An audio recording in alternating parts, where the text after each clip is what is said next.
يا اخي. نعم نعم نعم، قلت ايه حضرتك؟ برضو انا السبب، كل حاجة انا السبب. امال يعني ايه؟ حد في الدنيا يعمل كده؟ ده احنا ما صدقنا عطرنا له على عروسه بنت حلال ومؤدبه، تقوم تيجي انت تخلى بينا كده وتضيعها عليه. غريبة والله. ايه هي اللي غريبه؟ ليه المنطق بتاعكوا كده؟ عطرتوا عليه فين؟ مين في الدنيا قال كده؟ كل الناس على هذه الحال. يا سلام، تسمحي تقولي لي حضرتك مين بسلامته اللي قال هيتجوز؟ حسن ابنك. يعني مش انا. لا مش انت. يبقى خلاص. ايه هو اللي خلاص؟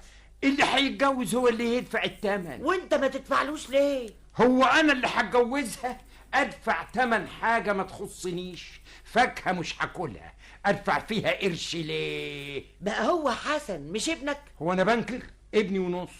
واللي يعيبه مش يعيبك؟ مين اللي قال كده؟ كل الناس بتقول كده. الناس. طب وانا مالي بقى؟